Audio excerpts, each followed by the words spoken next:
So when you enter the gallery, the first thing that you see is our wall of names. Now, there were over 2,000 black men that were serving in office everywhere from local all the way up to Congress at the time.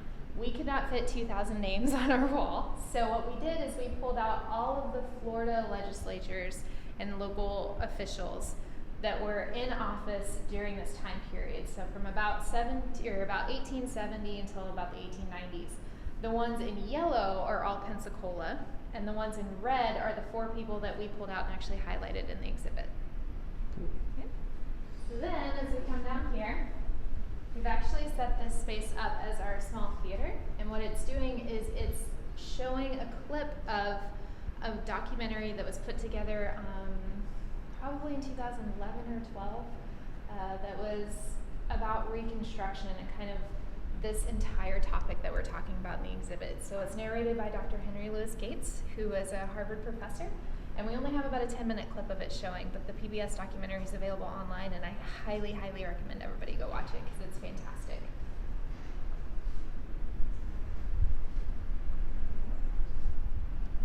So what we did was we started looking for names that were prominent citizens or were connected to local officials at some point during this time period. So we actually found out that there were actually several police officers that were hired during this time period too. So this is the first instance of having African Americans on Pensacola's police force. So we pulled out a few of them. There's 3 names here, and then we kind of did a little bit of background on them and why they were pulled out. And then just general information on how the police force actually functioned and how it still functions today, which is a pretty big topic. And then over here, we have a little bit of a display of just the history behind our political parties, which is very long and involved, and you can do an entire exhibit on that if you really wanted to. But what we did is we essentially pulled out all of the definitions of what it meant to be a Democrat or what it meant to be a Republican at the time that this was all happening, so in the Reconstruction era, and really just highlighted how different it is from today. And then one of my favorite parts of this. So photographs of a lot of these men are very difficult to find. Even if we do find them, it's not necessarily ID'd exactly, so it's hard to tell who's who because of the quality of the photographs. But we knew we wanted to talk about these 4 specific men. So what we did is we contracted out portraits of these men with Carter J., who is a local artist in town. He did a John Sunday portrait previously that got auctioned off, and so that's why we reached out to him. So he actually created these portraits for us, and they're of the men that we wanted to talk about. So Zebulon Elijah is right here, John Sunday is over there, and then on the reverse there are 2 more that are state legislatures instead of local. Cool.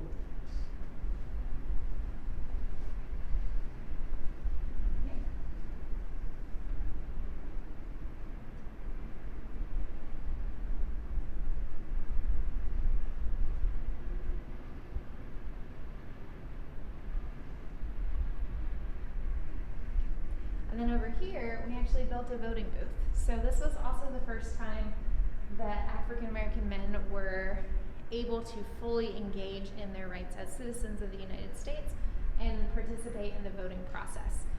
So what we did is we created a little mock voting booth here, and it's actually functional. People can vote. The issue we have them voting on is if they like daylight savings time or not.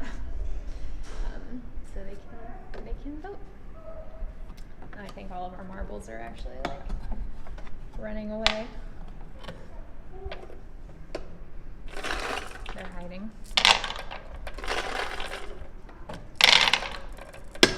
So then we have the option for people to vote. So if they do want to keep daylight savings time, they can put a white marble in, or if they don't, they can put a black marble in.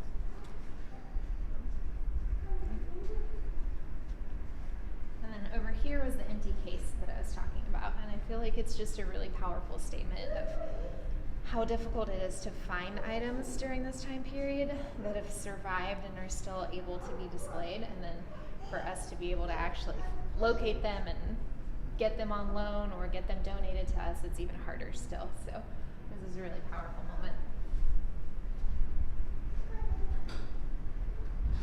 And then even though it's called 2,000 Men, there were women involved too.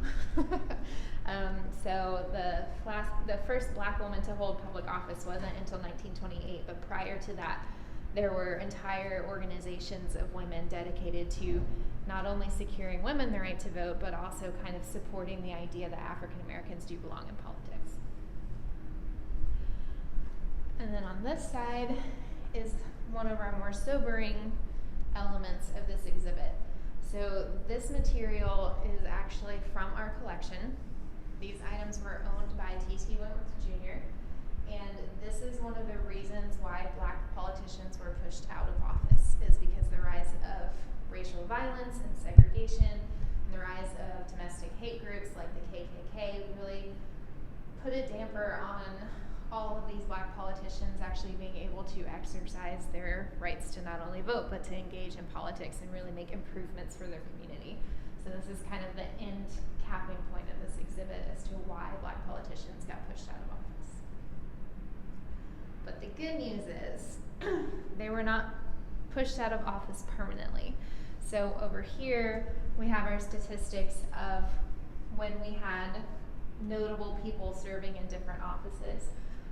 So like from 1875 to 1967, there were no black senators, but then Edward Brooke became the first black senator elected post-Reconstruction. So we wanted to make sure that we had that information here kind of at the end so that people understood that this was kind of, there was a lot of hope and there was a lot of change during this time period, and then it was put an end to very quickly, but it's not necessarily all bad because we started pushing forward again in the 1960s.